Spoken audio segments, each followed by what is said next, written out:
are gathered here today to tell the MTA that we are mad as hell and have some things in our mind to discuss about how they're running the subway system and that we want elevators. So we got a list of speakers, and we're going to start off with,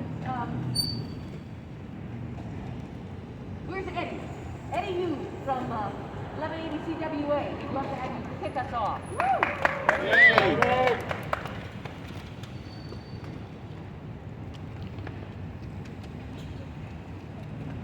I'm from CWA Local 1180's Committee on People with Disabilities. We support the disability community's struggle in the courts and in the streets.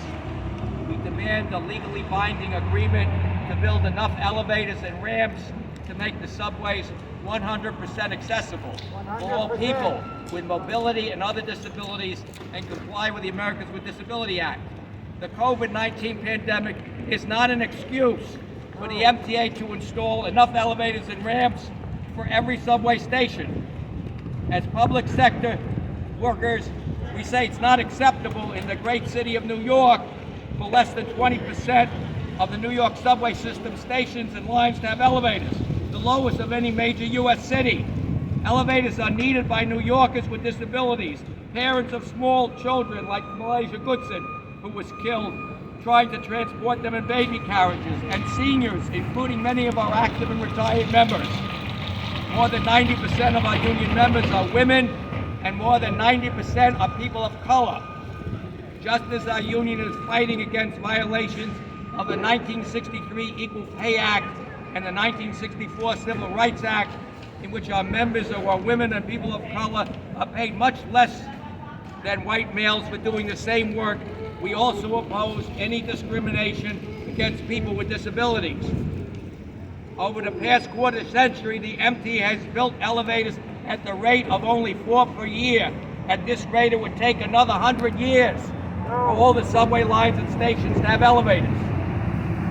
In a letter from a Birmingham jail, Martin Luther King once wrote, "We know through painful experience that freedom is never voluntarily given up by the oppressor. It must be demanded by the oppressed. For years I've heard the word wait. It rings in our ear with piercing familiarity. This wait has almost meant never.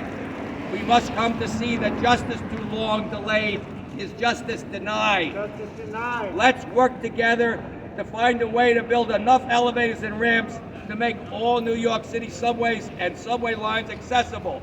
An injury to one is an injury to all. Access delayed is access denied." Yeah. Thank you, Eddie. Thank you. All right. All right. Michael, do you want to take the floor? This is Michael Ring from Disabled in Action. Hi, I can stand right here, I think. And for those who can't see for any reason, I'm a 58-year-old white guy wearing a green hat and a green hoodie that says Disabled in Action on it. And today, I want to describe my morning a little bit.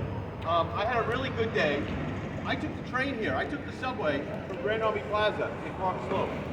It was a little crowded on the staircase, and I waited for the middle school kids to pass because they were a little scary to me. My balance isn't great. I got on the 2 train, I changed to Nevins, it was crowded, and I really made this observation, that this train wasn't full of people who had appointments, or who were going to the doctor, or who had to carry a heavy package, or all these categories of people. It was full of New Yorkers going to work.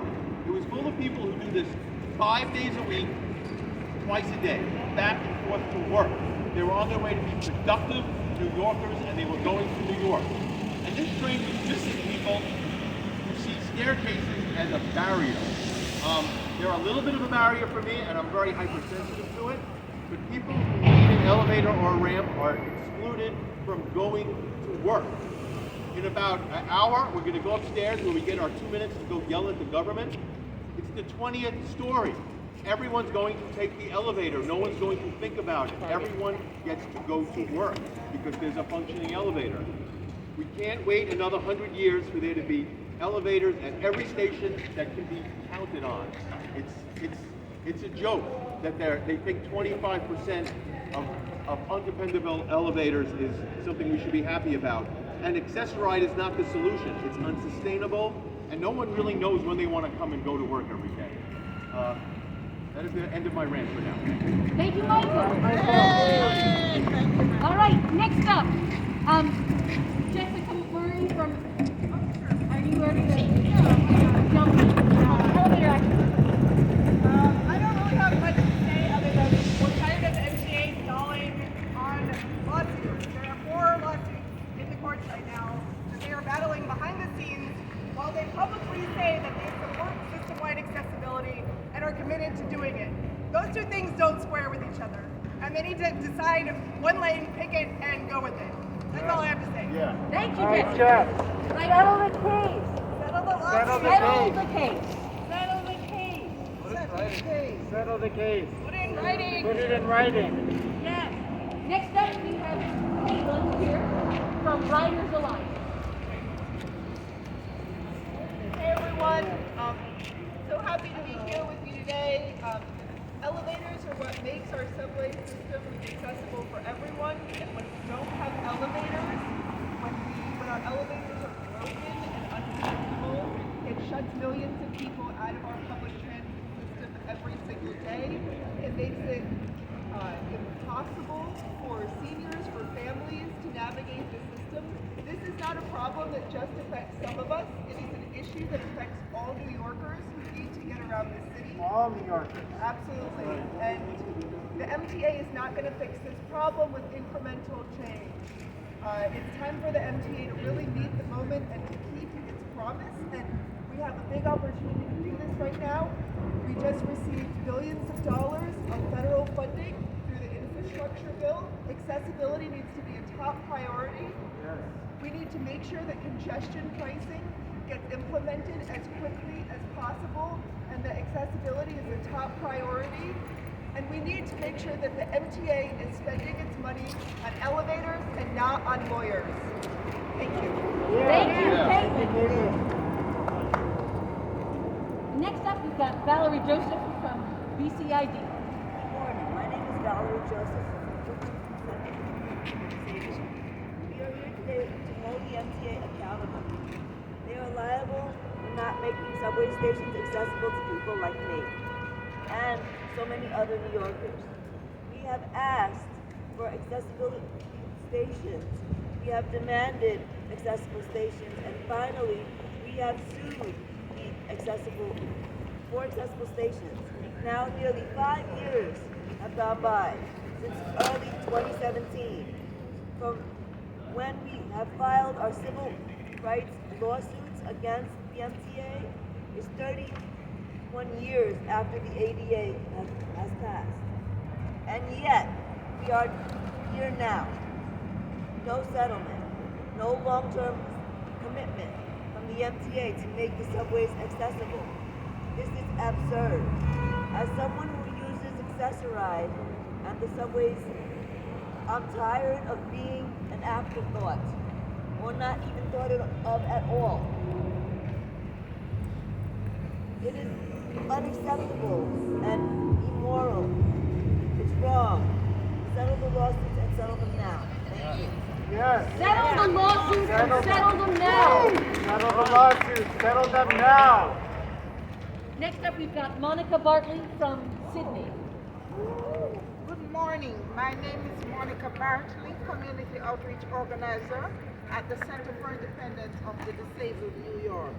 I am here today to call on the MTA to make a binding agreement to ensure full accessibility for people with disabilities to the New York City subway system. Transportation after discrimination is the second biggest barrier to employment for people with disabilities. This situation must change. We need elevators in all stations. All New Yorkers, that includes people with disabilities, deserve a future we can rely on, not piecemeal fixes dragging on for years Yes. with millions of lawyers instead of building elevators. 31 years after the ADA, nearly 5 years since we filed in New York City. how long must we wait? How long? It is well known that accommodations for people with disabilities benefit everyone. Pregnant mothers and parents in strollers, people with luggage, and someone who has had a long, tiring day. Elevators are for everyone. MTA, it is time to commit to transforming the subways so they are fully accessible. We call on Governor Hochul and anyone who wants to run New York as governor to take action. Yes. Step up and come up with a firm commitment. Thank you. Thank you, Monica. Yeah. Take action. We need elevators. Next Now. up, Jean Ryan from DIA. Hi, I'm Jean Ryan, president of DIA, Disabled and Active Prevention of New York. We want the MTA to quit stalling, to quit talking on both sides of their mouth Yes. and saying they care about accessibility and then not doing very much about it at all. If they continue at this pace, it'll be another 100 years or more until we get elevators in every station. We need them. All New Yorkers need them. And they have to quit spending millions of dollars on expensive lawyers. They're not even using their own lawyers. They're paying an expensive law firm to fight us all the time. And we will never give up. Never. They are going to end up with elevators in every station, and they should quit talking about how wonderful they are because they're not. Elevators are wonderful, but the MTA is not wonderful because they're stalling and stalling and stalling, and they need to settle the case. Wrong.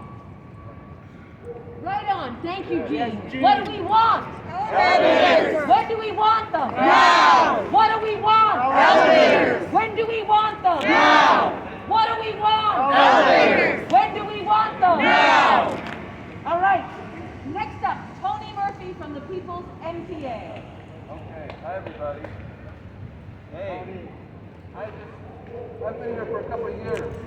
I got out my signs, and they're still all perfectly relevant, demanding the MTA to put in writing, now, stop the oppression and marginalization of people who are mobility impaired. When it comes to elevators or accessorized, it's a nightmare. It's a nightmare. On my way here, I passed the Wall Street Bull. That bull represents billions of dollars that are not being spent on elevator construction, that are being given to the rich. They're looting public transportation and leaving everybody in the dust. Yes. That bull represents the pandemic. Why the frontline workers suffer from COVID more than anybody else. The ones who are called heroes, but are denied access. That bull represents that. That bull represents why the Lazy Goodson isn't with us today. Yeah. Because this affects everybody. The MTA would love it if these demonstrations were only seen as a section of society that they felt they could push aside what they're doing. But this affects everybody. That's why we're here today, to say elevators now, put it in writing, do the right thing, settle the cases. That's it. Thank you, Tony. Elevators now, put it in writing. Put it in We writing. need a legally binding agreement. Yes. I want to pass this over to Sasha Blair Goldenson from the Elevator Action Group. All right. So I'm Sasha Blair Goldenson from the Elevator Action Group. I'm a plaintiff, a class representative in 2 of these cases against the MTA, 2 of the 4. We appreciate the MTA's announcements this week about building more elevators, but those are far from enough. Those are short-term plans, promises. We need long-term thinking, long-term commitments to accessibility. Those are for 26 stations. That leaves more than 300 yet to do. That will not cut it. That will not let us all ride. Because when we say elevators are for everyone, look at the sign. What does that mean? It's people with disabilities.